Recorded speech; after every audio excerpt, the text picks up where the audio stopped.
Welcome to Killer Psychologists, where true crime meets forensic psychology. We've dissected the darkest corners of the human mind, analyzed serial killers, and exposed terrifying truths behind brutal crimes. But let's be honest, true crime glorifies those monsters. They get the headlines, the documentaries, the fan clubs. Today, we're flipping the script. What about survivors? The ones who lived through absolute hell, but didn't become the villain? What happens to the people who endure prolific abuse, trauma, and even war, but don't end up on the FBI's most wanted list? Azadeh, that's where you come in. You didn't just survive a nightmare. You were born into one. Your story reads like true crime, except you're the one that made it out alive. Somehow, you rewired your brain, rewrote your story, and turned your past into power.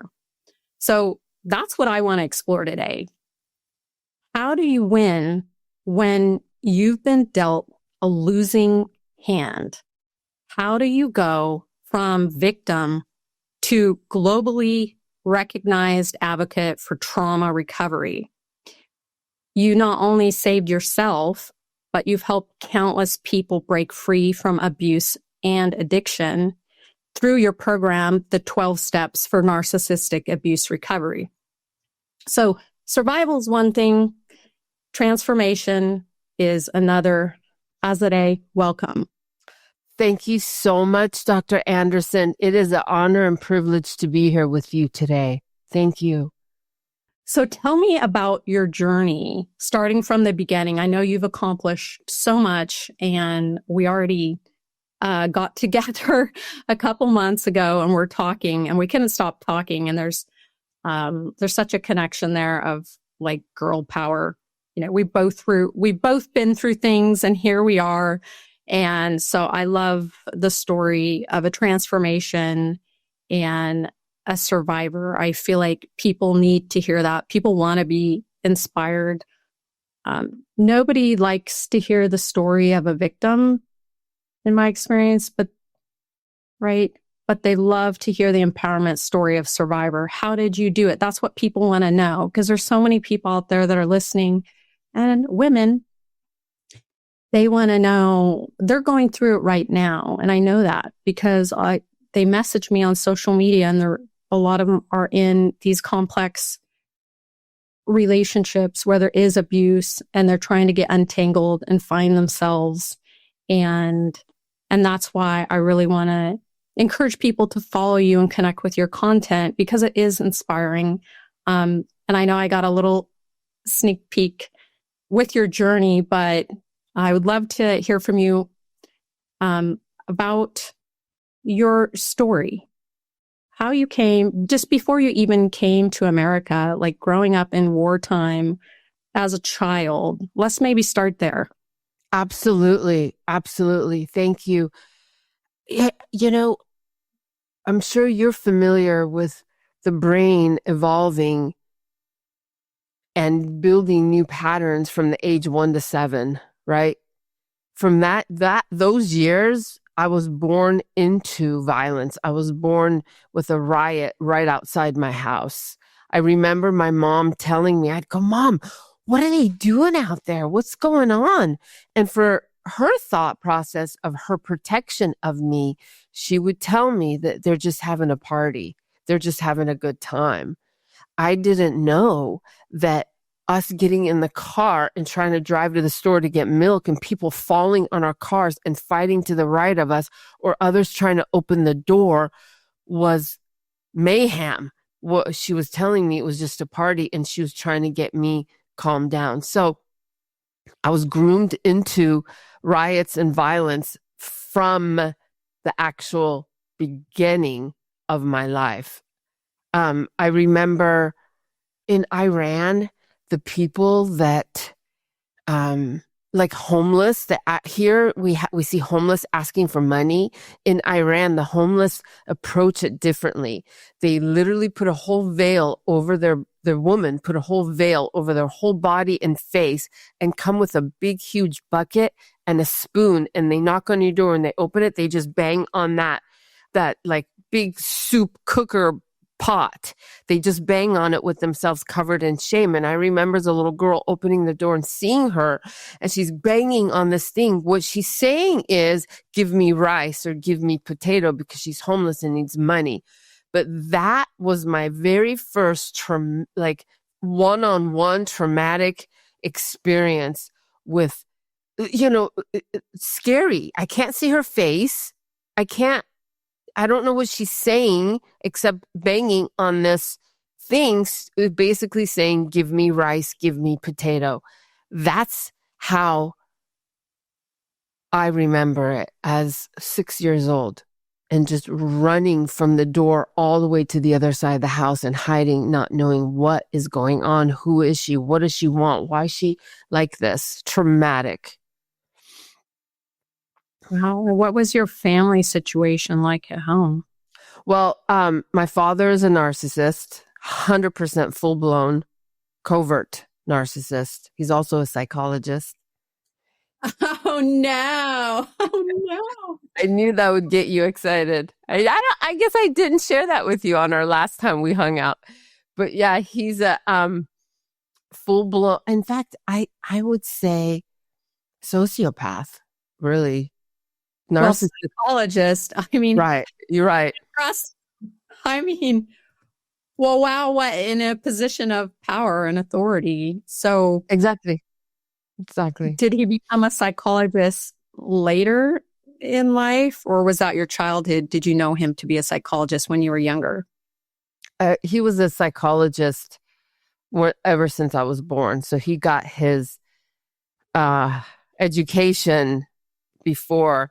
And that's the thing about these coverts. They always are the victim, and they're sad, and they're always got pain, and they always need a rescuer, and they always need, someone to do it for them, be there for them. But then the abuse that we don't see, the covert abuse, under the radar abuse, was that I never had a father. I never had someone to advocate for me. I never had someone to protect me.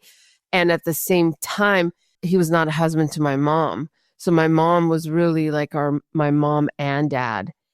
And it took me decades to decode that, because he wouldn't do anything. He didn't yell. He didn't scream. He just sat there. Although through my addiction, when my addiction escalated, he snapped and chased me around the house with a fist. And he abused me in much deeper ways. And anyways, back to my childhood. So abuse was like my upbringing. I went to school. I was bullied because I'm Persian, and we were during a war. So we escaped to United States, but then I'm being bullied. So I went from riots, violence, to a new country, to being bullied. And I was bullied all the way through high school. I mean, Dana, I remember, this is sad as a little girl, but I remember eating lunch in the bathroom by myself, pretending to put on eyeliner so that the girls that came in would think that I'm just putting on makeup, not really hiding from the bully.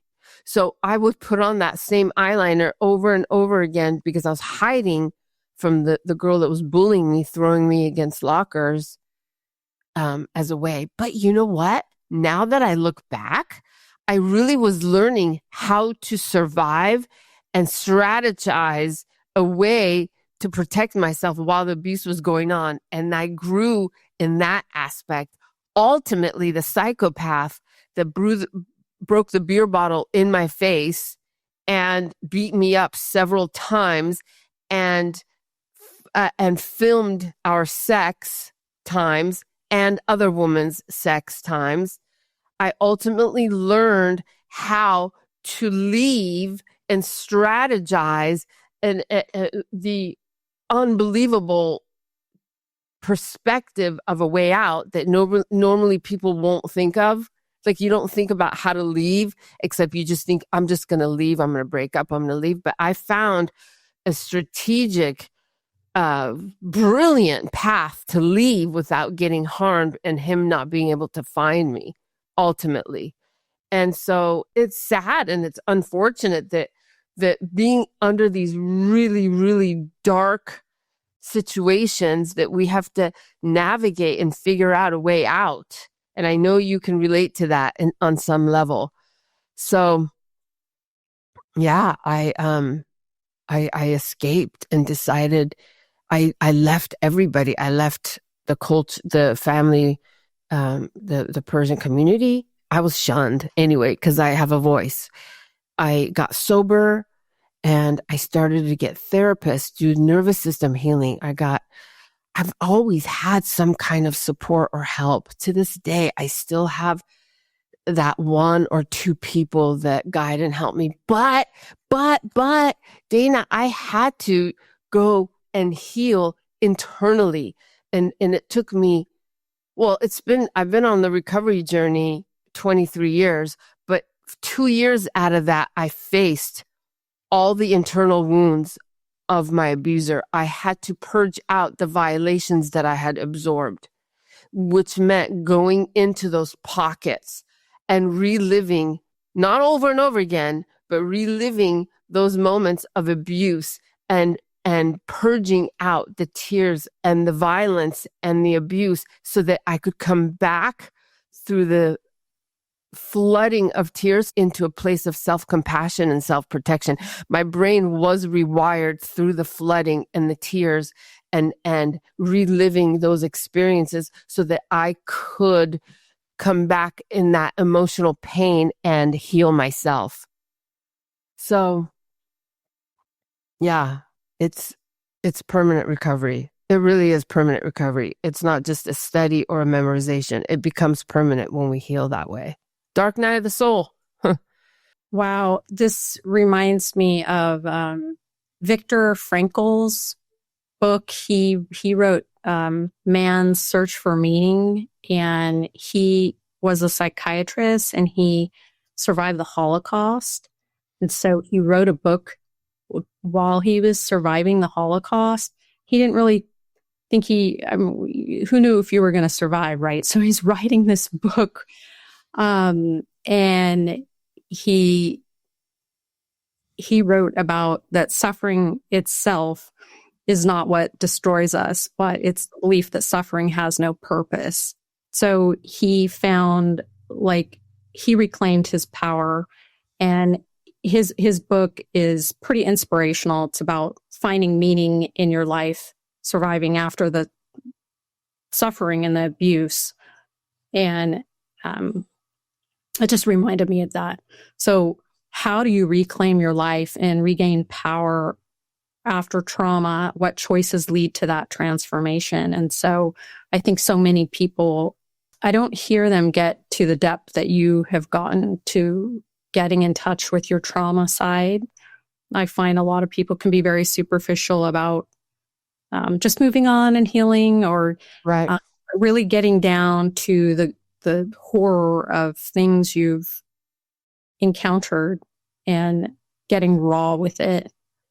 In my experience, hearing people's stories of survival, I would say the most successful ones are people that get in there and do the dirty work, expose it all, have a realistic, it happened, all of it. I'm talking about sexual abuse. I'm talking about all the violence or horrible things, getting in touch with the reality of it, that it happened, getting out of not being in denial, so the worst outcomes I see are people that actually just continue to deny it and suppress it or lie about it, or like it changes.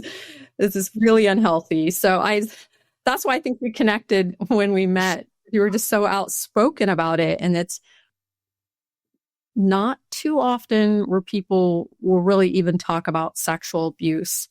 The reality is most people will go to the grave with it and not ever talk about it, ever, which is a death sentence, in my opinion.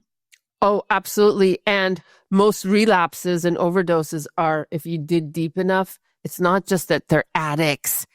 They're not just addicts. They're addicts because of an unhealed trauma, and it's usually sexual abuse. And that's why I've been able to stay sober 23 years off the meth and alcohols, because I went in, I did the deep dive. I had to look no longer at the psychopath, but look at me, how even though he kidnapped me for 4 days in his house, doing drugs in front of me, not giving me drugs, and I was pregnant by him when he had swore up and down that he's had a vasectomy, cannot get me pregnant. Now he accomplished it, and he was laughing at how I was pregnant. And I said that I was going to go and not have this baby. So he decided to kidnap me in the house and keep me in the house, hide the keys and the purse from me while I was withdrawing from drugs, while he's doing drugs in front of me.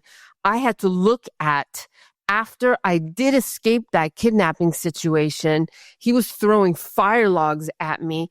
I went and terminated the pregnancy, but I still went back to him. I had to look at that. That was the pivotal point. I had to look at the trauma bond, the Stockholm syndrome, the thing in me that was birthed from childhood from my father of all those kinds of abuse, and how to relive that and break it and weep. And you're talking about books.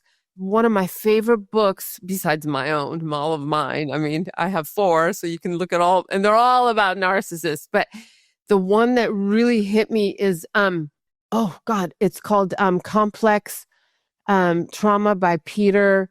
Oh God, I'm going to get it to you guys. I'm looking at my bookshelf right here. If I have it. Oh, I'm going to have to give it to you, Peter. Anyway, it's Complex Trauma, and it talks about how we need to go through the enormous grief of our lost childhood and our enormous pain of flooding. And I flooded. I literally cried my soul out for like 2 years over all of this.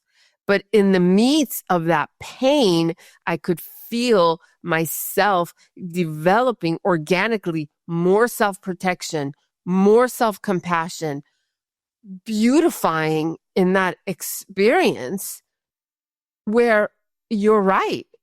We're taught to, it happened, move on, chop, chop, don't waste another minute, let it go, move on. But that wound is going to be calling out to another predator. That wound it's like it calls, and the predator hears. So that's why we keep attracting another one with another name. You know what I'm saying? I see you shaking your head. Like it's your wound is going to call out to the predator unless you heal. To no longer be a prey, we got to stop being a prey. And how do we stop being a prey? You got to do the inner work. You got to heal that shit. You have to. Or I know for me, if I didn't, I'd be either in prison for murder, or I would be on the streets, homeless, putting needles in my arms, or I would be with no teeth with someone beating the shit out of me constantly. That was my legacy if I didn't heal those 3 things, and maybe all of them in one. And when was that moment where you knew you needed to heal or get out? So either you were going to kill someone or just, overdose, die, end up in prison, like the outcomes weren't good. You somehow said you took some thought in your head before you took the next step. Like, what was that defining moment? Yeah, you know what, Dana, I realized I can't trust myself at that moment. I either will go back to him or the drugs, watching myself continually go back to him after everything he had done. I had to go away. I swear it was like divine. God showed me a house to go to for free with a bunch of loving people. Nobody knew where it was. Nobody knew who it was, but it was this divine situation where I was able to go to a house with other people trying to get sober. Again, they didn't care that I was Persian and that there was a revolution. They didn't care about any of that. They just wanted to love me. And I asked them for help to help me stay sober and not contact this guy. And they did. But I still contacted him, and I still had him come to visiting hours. And the counselor there, or the leader there, she was like, Azadeh, is this who I think it is? I go, yeah. She goes, he needs to leave right now, or you have to leave with him. And in that moment, I was like, it's life or death. I told him to leave, and he left. And then I saw him again, but that was through, I think I shared with you, that was through doing my internship for drug and alcohol counseling, where he was sitting right there, and I ran into him 2 years later, or a year and a half later. But that's how I left. I needed outside help, and lots of it, because on my own, everything in me was to go back to him and the drugs, period. So I got help. I got a lot of help. 90 days away from my family, the streets, him, drugs, everything. 90 days where I just cooked and shared chores, and we prayed, and we had support groups, and we talked. And that 90 days gave me a foundation to continually go on this path of recovery and healing and so on.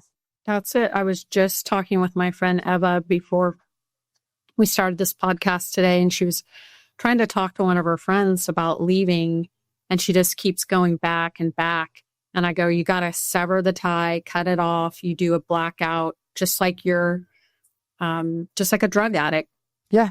Not even a little bit of use, not even a little bit of hit. No Right. alcohol, no sip, no nothing. Total done. Cut them off, and you'll need help with that. And Yeah. so it sounds, yeah. So you need help to help you not go back, or if you have the thought of going back, there's someone that's going to hold you accountable. And so if you leave and you're in it sounded like maybe it was a domestic violence shelter place. Okay. So those places, yeah, it's true. If you have contact, you can get kicked out. Once you enter a program like that, or a DV shelter, one of the rules is no contact. Right. But you want to have a plan just in case you think you might be a weakness for you. They're going to call, they're going to text, or whatever. They can help you. They can take your phone. You can block his number and all that stuff. And you need to have a plan, because it will be enticing, right? Yes. It just will. But what's the plan? So you need support to basically rewire your brain and like de-thaw from all the abuse and trauma. Get your thinking straight, and you're going to need an extended period of time. And it can take up to even a year of just therapy. I mean, it can take years and years, but 90 days like you do in a shelter can be a good amount of time to help you stabilize and maybe move out from there. Shelters used to only have 30 days. Yeah. And I mean, 30 days, they're still only, and then what? And where do you go? I mean, and then they would go back. Yeah. I think in 30 days, you're still in the emotional dependency of the abuser and the obsessive thoughts. So it's easy to want to go back to him to stop all that. Yeah. Yeah. It's addicting. It's like a drug. It's just, how do you reclaim your self-worth, your self-esteem, your value after that? Yeah. Right. What are the steps? Somehow you've come up with writing your own book on the 12 steps for narcissistic abuse recovery. I think it's interesting that it's like the 12 steps for sobriety. Yeah. Maybe you can share a little bit about that. Maybe it goes hand in hand, because you're recovering. A lot of times people are recovering from drugs and abuse at the same time. That's a lot to de-thaw from.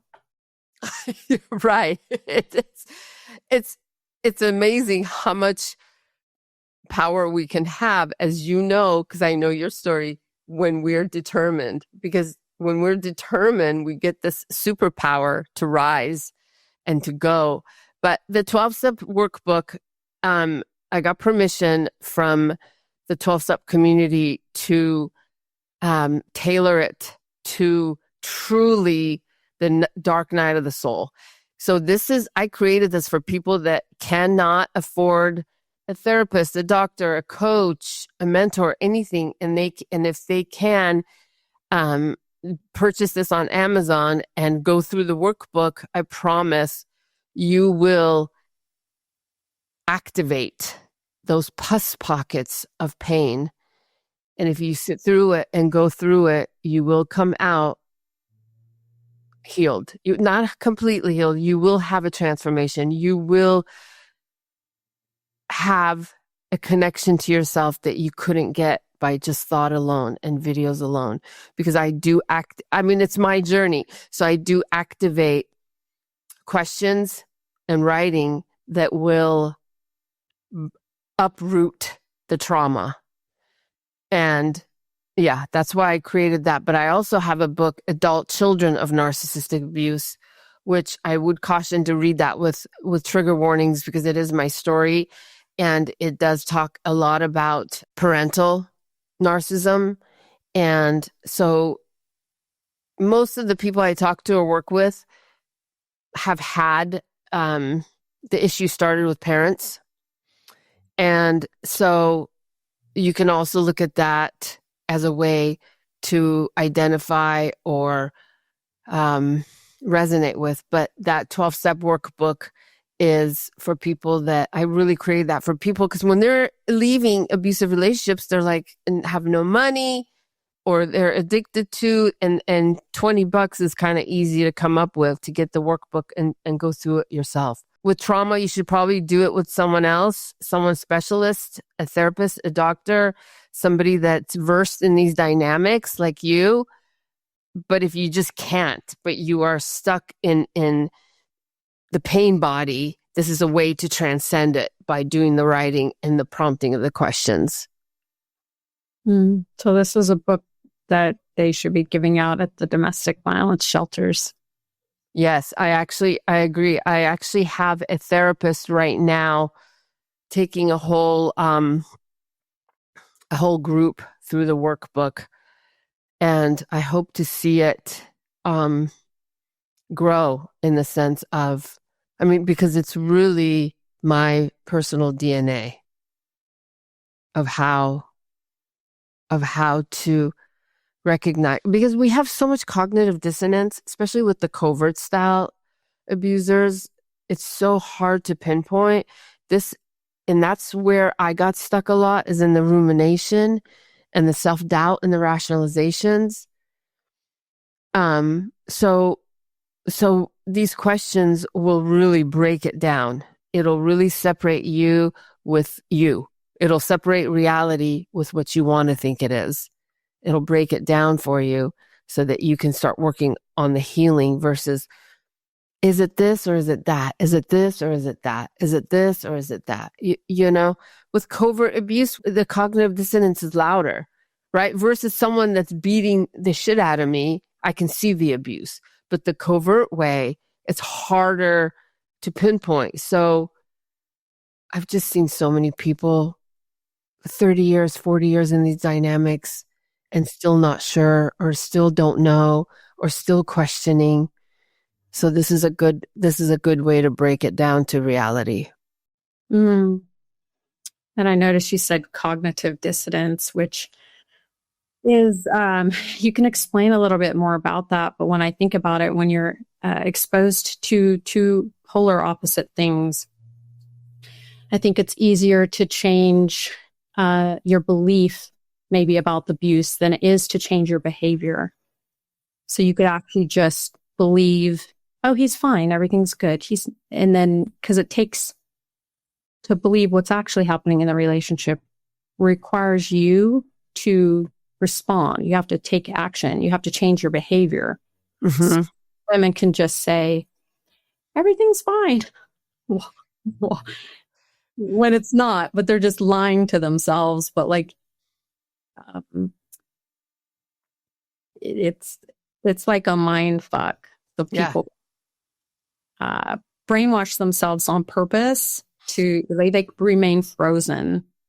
So they're just sitting there frozen But to come to reality of how much your life's in danger or how terrible the abuse is, would mean action, leave, run out the door, pack. Right. Go. Exit. Go. Like, yeah, you're right. That's really good. You said it perfect. The body is frozen. It's paralyzed. It's frozen.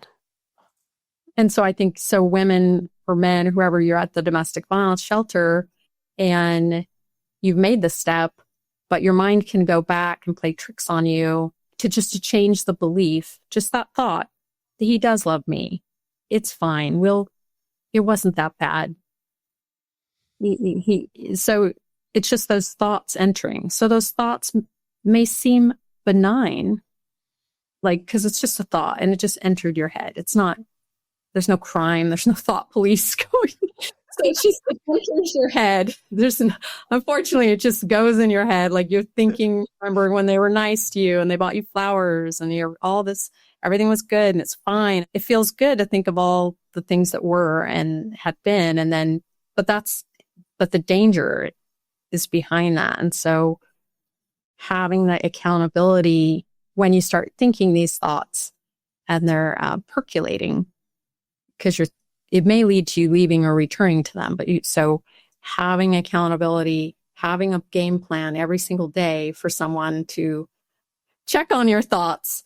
And so you can have not your drug dealer on speed dial, your therapist on speed dial. Yeah. So, right. Cause you're like, when you're feeling those thoughts, you're going to call someone to get help, but getting a therapist, just like you'd have an AA sponsor. Yeah. Yeah. You tell them your thoughts before you go before you leave, before you go. So it's, having someone hold you accountable and having a safety plan when those thoughts start coming back, that those are very dangerous. And you need to talk about it. Cause like as a therapist, and I know you do the coaching and you help people. So it's talking about that. And oh my God. Yeah. That's where the magic happens. So then you start transforming their thoughts, because those thoughts, as we know, cognitive behavioral therapy, thoughts lead to actions. Yes, they do. And it's so good that you're saying this. This is how I know you've done the work. I have that in my workbook as a tool. Tell on yourself. Tell on yourself. That's a tool to tell on yourself, because you're right. Those thoughts, in 30 seconds, it's going to determine which way you're going to go. 30 seconds. Especially with, I think actually, being a former drug addict and trauma bonded to my abuser, I got to tell you, I think the trauma bond was stronger. I do than the drugs. I do. And some people are like, well, I don't know, Azadeh, are you sure? Yeah, I was a meth addict. Yeah, it was. Because I wanted him more than I wanted the drugs, but the drugs was great too. But I wanted him. So anyway, back to what you're saying. Tell on yourself, you guys. It's the best thing you can do. And there's no shame in it. All of us that have been in these dynamics miss the abuser. We do. It's part of it. We miss the abuser because it's part of the withdrawal of leaving the abuser. It's withdrawal, because if you were getting, love or comfort or sex or attention or adoration, you're getting like serotonin, you're getting all these feel-good chemicals. Like those are real things. You're getting that drip, feels good. And then you get it not only taken away, you don't get any of that. You get fear and like, you're alone and you're sad or you're crying, all the things, you're feeling terrible. Oh, you're going through withdrawals. So you don't get any of that. So it's important during that time, you have someone come in and help you. And therapy is that time to nurture you and build you back up.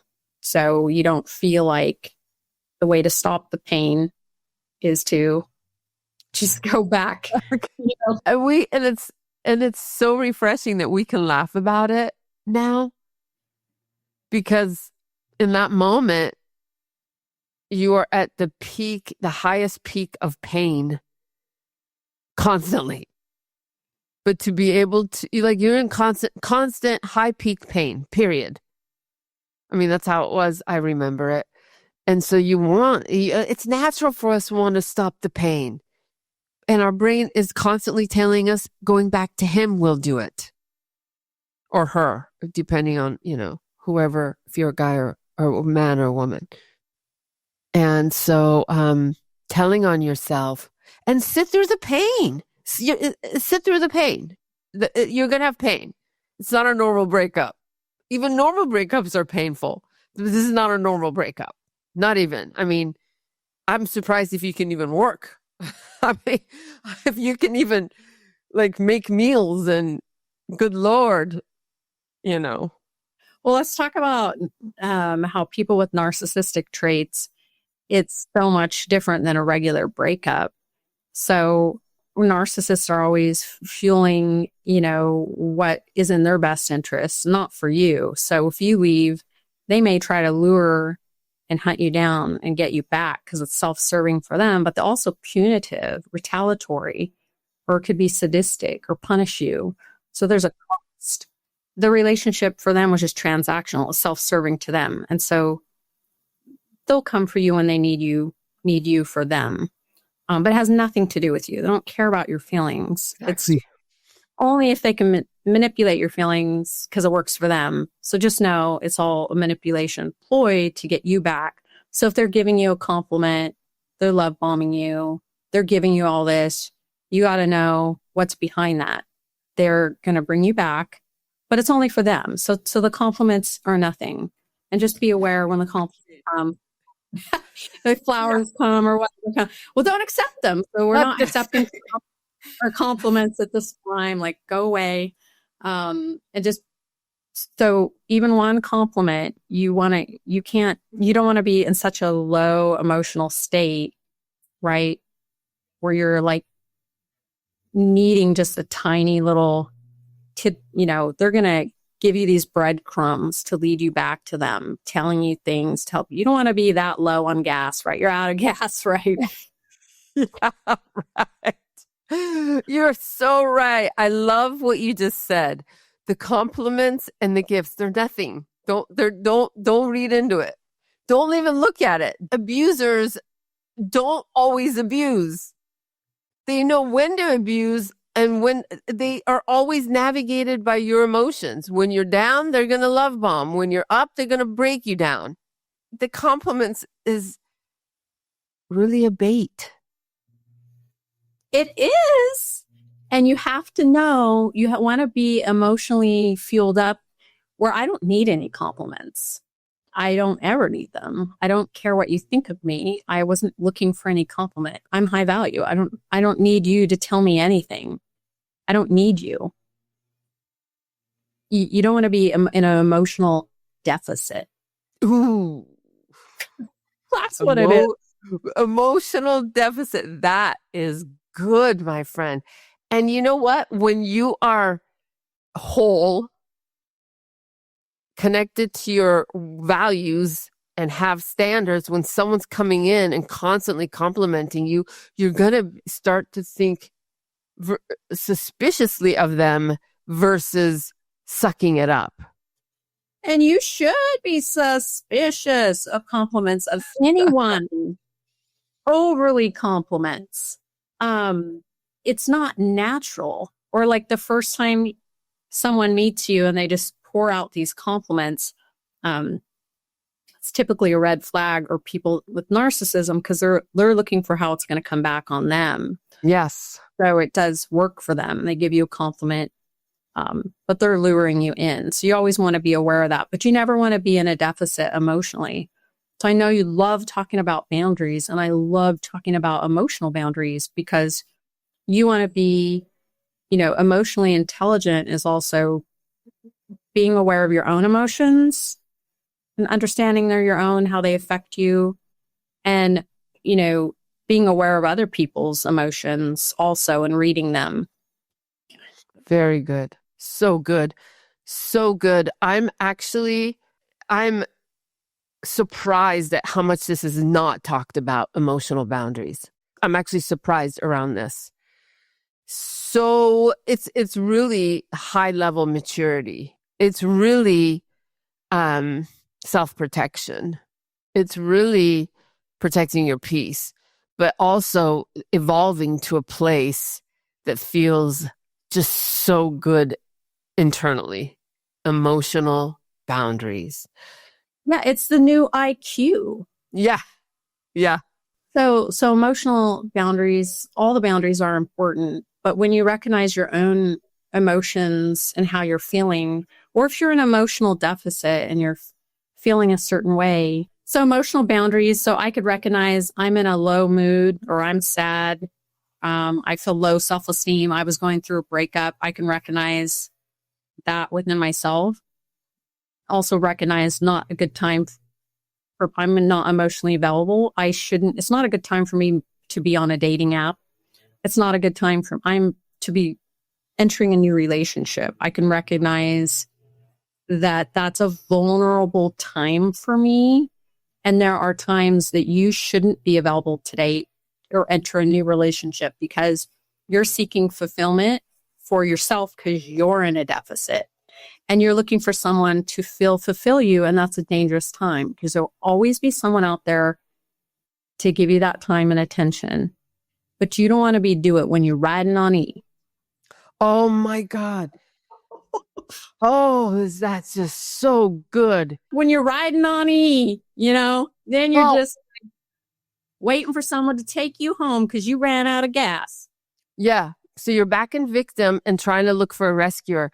I heard somebody on a podcast, Dr. Dana, talk about if you don't build your home, your internal home, you start building it in others. And when they leave or discard or they just move on, let's say it's not even abuse, they just move on, your emptiness. That's like putting all your money in an RV and they just roll off. Yeah, exactly. Exactly. Being connected to my inner world and honoring my emotions. I'm not saying I got it perfect and I'm not saying I get it down, but anytime I fall or I'm in pain or anytime, my biggest lesson, I'll just say the past 3 years has been just this, what we're talking about, because I can or have gone from a deficit. I have a beautiful husband. We've been married 15 years, together 16, but I've done it with girlfriends. I'm in pain. Emotionally rescue me.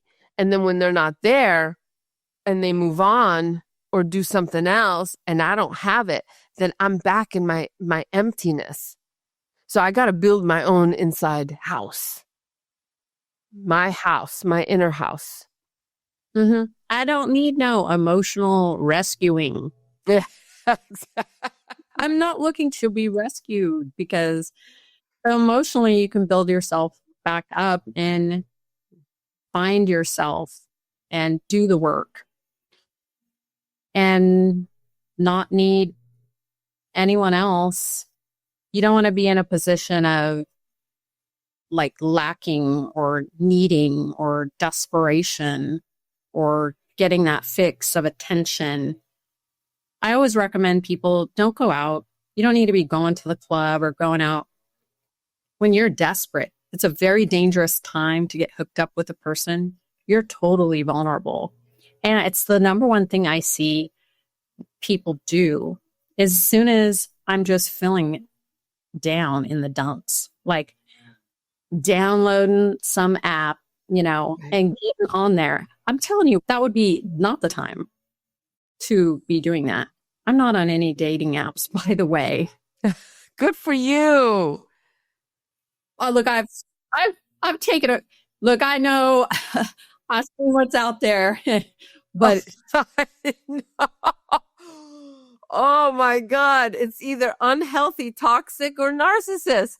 I mean, we got the guy standing next to the car, or the kid sitting in their lap because they're looking for a mom. That's hilarious. And the worst one is the prison pics. You're like, is that Bars behind you. And you wouldn't believe it, but that's a yes. Those dudes get cell phones in prison and they're getting dating apps and lovers. Have you seen the ones? Have you seen the ones with the guy in the hospital bed? No. Oh, okay. Well, Wow. right. So these are all true stories. I'm just telling you. Yes. Even people I've helped with restraining order, getting to a safe place, doing therapy, and then they show me a picture of their ex,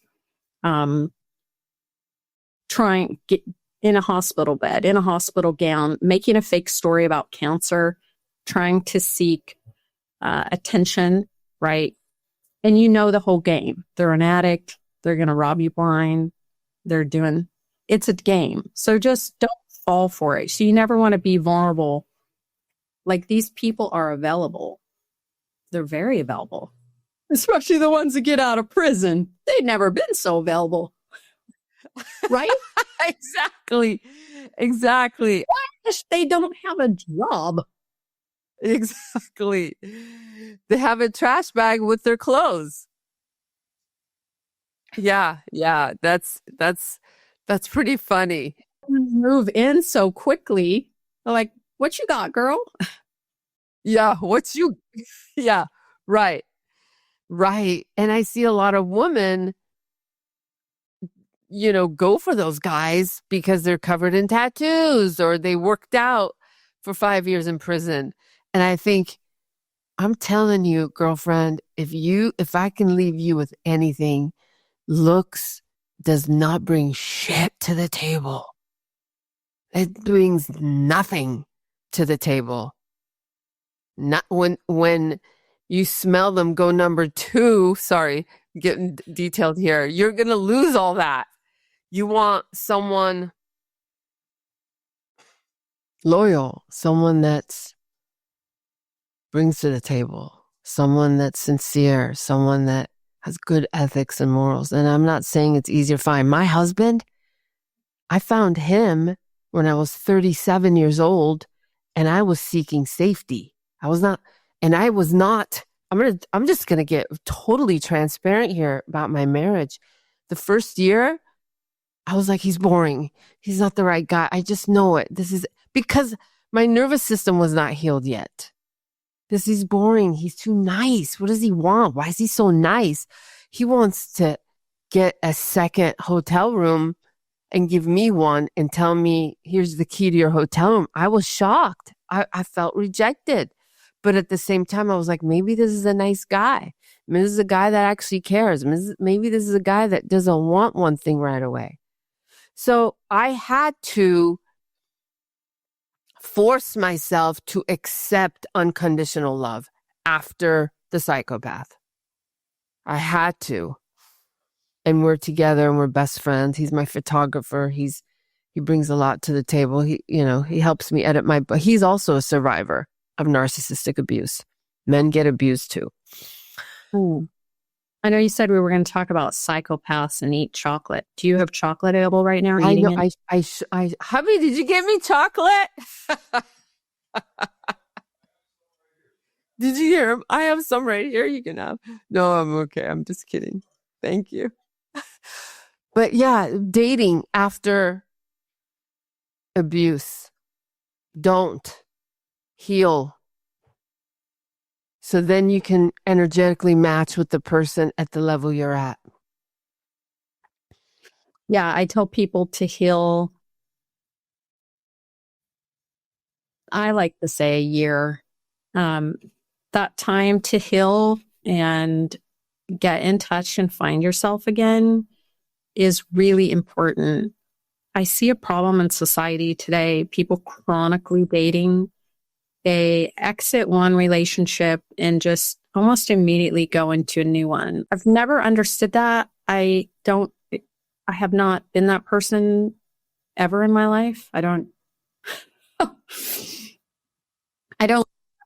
find that enjoyable to go through. it's not for me, but I see it happen far too often. And then people just entering and exiting relationships repeatedly and like just going through so many people.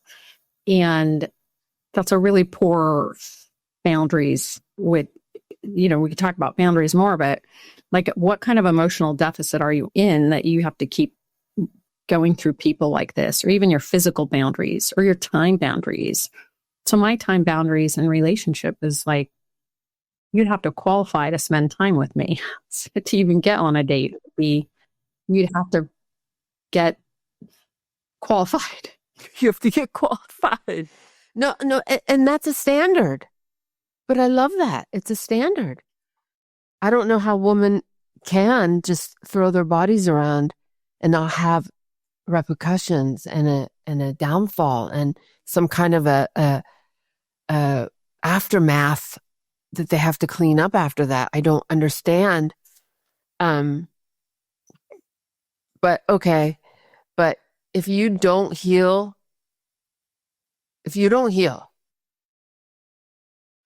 you're gonna stay in that same cycle over. You're just gonna, until you learn the lesson that you need to heal.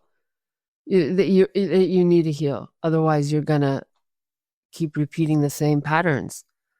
I see, or I'll say this. Here's what I've seen, and tell me if you've seen this. I've seen 3 things happen. 1, they attract the same guy, different name. Same thing. Well, maybe it's not the same exact scenarios, but it's abuse, it's harm, it's pain, it's cheating, it's STDs, it's hit me in the face, all that. Different name. Or they completely don't date and call it their picker and walk around victim mode. Say their picker's broken and Yeah. They give up on love and avoid and go anorexic and become a victim. And these are results of not healing. This is what I've seen. So they either attract another one or go completely avoidant, not because they have children, not because their life or their business, not because they're in time of healing, not because of realistic reasons, but because they're just too afraid to go back out. So they're stuck in their pain body and their victimization. And, or third, they're in a perpetual cycle and stuck in grief. Constantly weeping, constantly, like there's no end. They're just repeating that same cycle over and over and over and over again.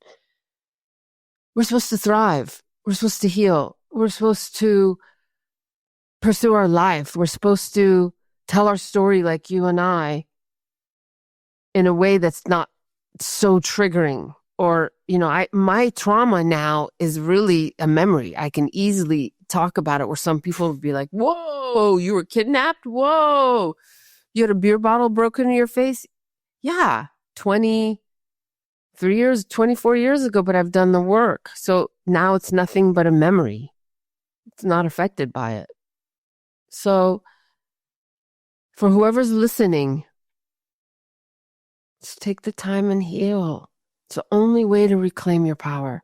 Because if you pretend or try and be somebody else or memorize words to look like you're powerful, eventually it's going to come out. Your unhealed version will eventually assert itself. I love that statement. Your unhealed version, like will show up. That is true. So I would say to anybody's listening, like, maybe you don't want that version to show up. Right. Then it's a shit show. Show up unannounced at some party. It's like, whoa, who invited? Oh, wait, that's me. Oh, yeah, that's me. Right. How did you overcome the abuse with your parents? So you're conditioned for this. You have a different relationship with your mom, but your father, who's a psychologist, so that's the highest level manipulation. So he's abusive to you. So tell me about your journey with that. and where you're at now. I've had brief times of no contact so that I could heal and face the physical and sexual abuse. And today, he's 93 years old. And although I confronted him and he denied it, but there was still healing for me in that, because I don't need him to. I was so connected to the truth. I don't need his feedback. My purpose was just to give it back to him. So now he's 93 years old, sharp as can be, so sharp, physically declining.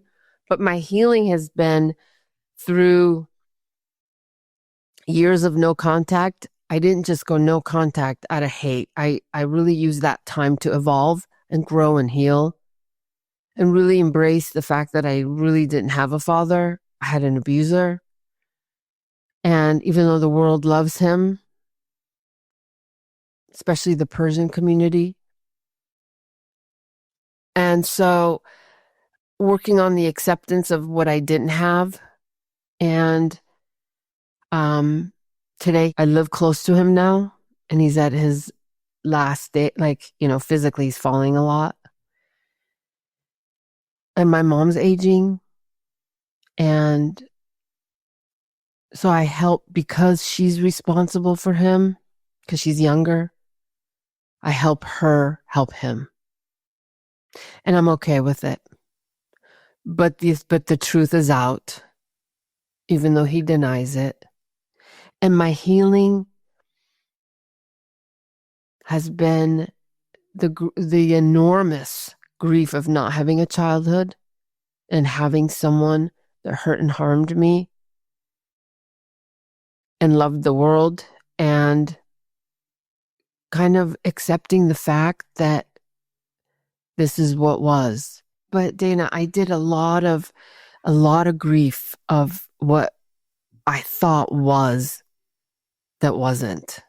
I did a lot of grief. I'm talking enormous grief work of not having a father. And now I have no emotional attachment to him. I don't care if it's not a mean thing. It's vacant. It's absent. There's no connection to his wellness or his sickness or his anything. My mom, though, I care about. And so I help her in helping him. And I'm okay with that. My biggest empowering story has already been established. I wrote books, I healed, and I married someone that's beautiful. That's my story. That's the best version and the highest peak of recovery and healing I can get with having someone like that, is I didn't relapse. I broke the cycle, and I wrote books, and I help others, and I accept what happened. Well, that which was the last phase. I couldn't accept or forgive or any of that. Please, if anybody you go to for healing that tells you demands forgiveness right away is not the person for you. It's a process. You have to go through the rage and the anger and the frustration and the feeling that you're not enough. All those feelings that come with not having a parent and an abusive parent. So ultimately, I've come to a place of forgiveness and okay. But there's no when I see him, there's nothing there. I don't feel like a stranger is closer to me than he is. I don't feel because when I confronted him, I did it with my husband and I had him on speaker. How old were you when he began sexually abusing you? So the molestation started when I was 9, and then a few more times around 11. Was he a licensed psychologist at this time? Yes, he was. And when I was going through the healing, I was thinking about putting him in prison, literally going, creating a whole profile, getting a lawyer, going through the whole thing. And the reasons I didn't was because of my mom, because of what it would put her through. And so your mother knew about the abuse? Not until I told her, which was 2 years ago. I confronted him 2 years ago. And that's how long it took for me to build the resilience of confronting the abuser. Because also I'm Persian, 100%. I'm Americanized, but I was born in Iran with a mom and a dad. So it was the whole cultural thing. If I expose him, that means I'm shunned from the whole culture, which I shunned myself anyway. But maybe it was 3 years ago, but 2.5, 3 years ago, I broke the truth. I couldn't do it earlier. My brother died of an overdose 6 years ago. So we were going through that. Did he abuse your brother? I don't think so. I mean, abused under the radar covertly, but not overtly. I don't think sexually. I don't think so. But yeah, I confronted about 2.5, 3 years ago. And here's the deal, you guys, whoever's listening, dealing with that stuff, the rage is real. I would highly recommend, if you're going to confront an abuser, you got to be so clear of your expectations. You have to be so clear of your strategic plan. You have to, I did it 7 hours away with my husband after all this healing on speakerphone with my husband holding my hand. I wasn't going to do it alone. So you can't just go and do it, because you can re-traumatize yourself. You got to do the healing first. You got to get to a place where whatever they do or say is going to ricochet back onto them, because you have built your inner home and it's not going to affect you. So you can't this is not something you just do. You need to have a hand hold you through it. You need to walk with this person. You can't, it's got to be strategic, just like a strategic plan to leave. And if you feel for you, it's important to confront, you got to be super healed and super strong internally, built resilience around the abuse, so that when you confront, you don't have a backlash or relapse if you're a recovering drug addict, alcoholic, or you don't, a lot of people murder. Why do you think a lot of people are in prison for murder? No, I hear you. Yeah.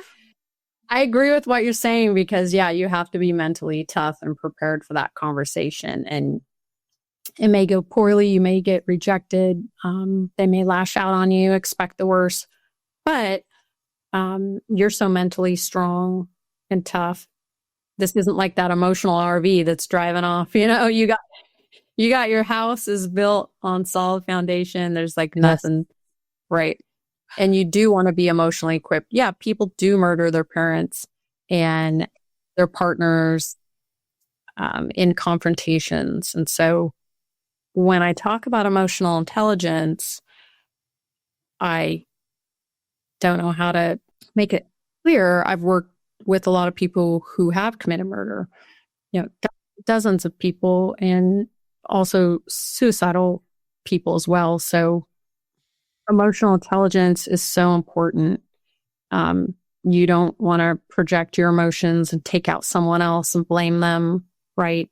Those are your own emotions.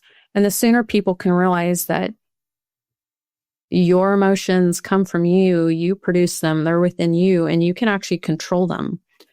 And a lot of people will say, no, this person made me feel this way. And it's like, well, you don't want to be in that spot, because actually you have control. And the sooner you realize you're in control, you're in control.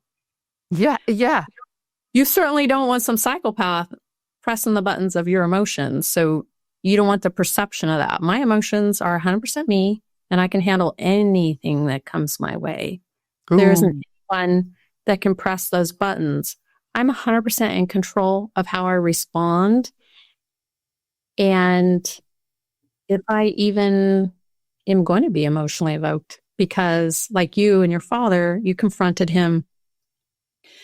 I would say that would be a highly volatile position. Exactly.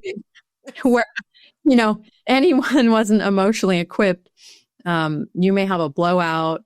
You're going to be like, oh my God, I'm going to kill myself. I'm like, look what you did to me. So emotional intelligence is like the number one thing. Like if you're listening right now and you're feeling like you're always in a deficit, or you're always feeling like these other people you're in a relationship or controlling your emotions, like you got to flip the script.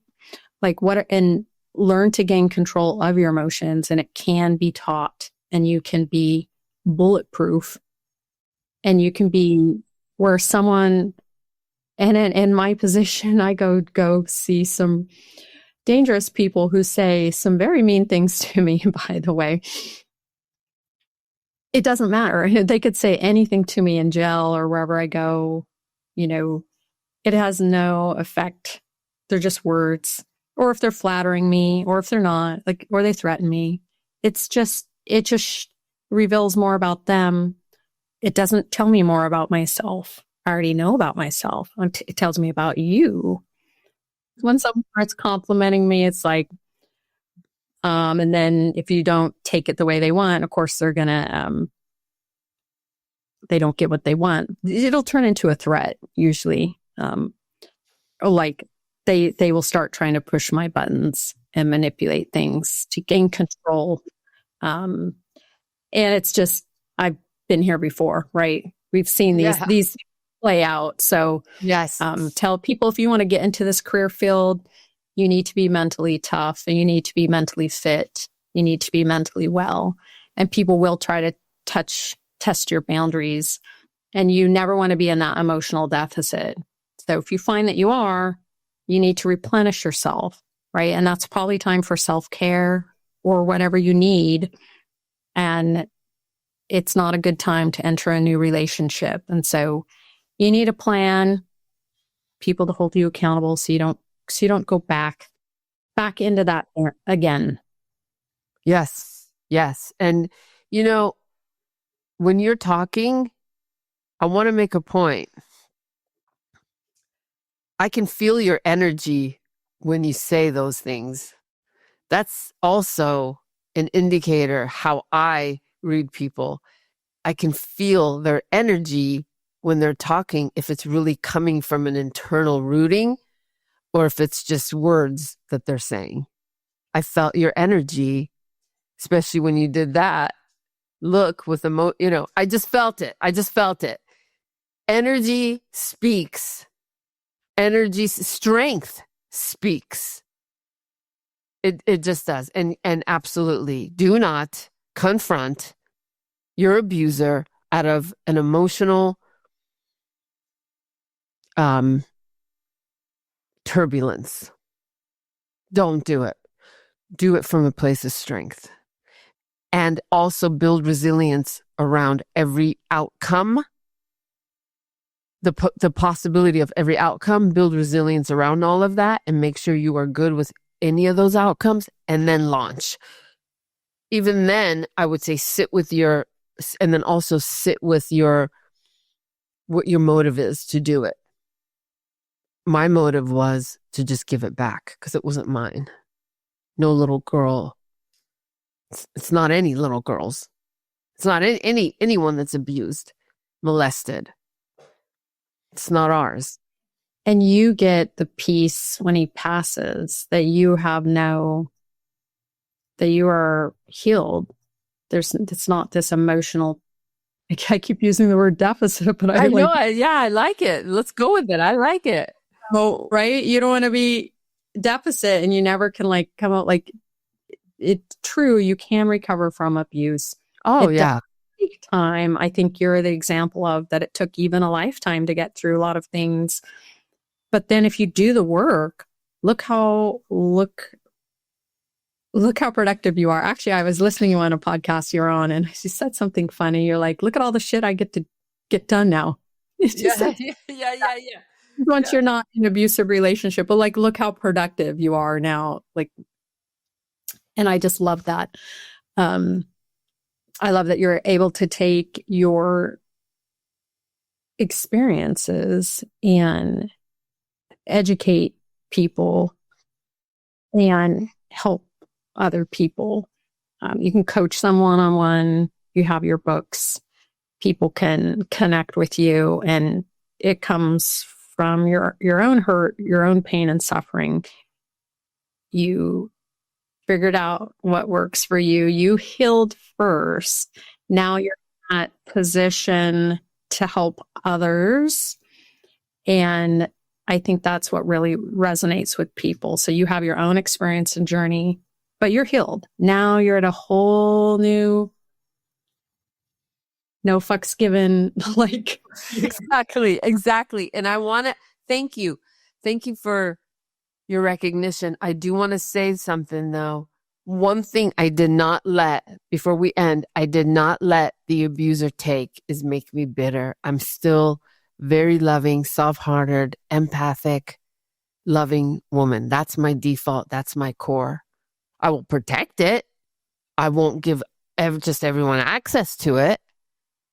Like you said, qualified, but I stayed beautiful. I stayed kind, funny, sweet. I didn't turn.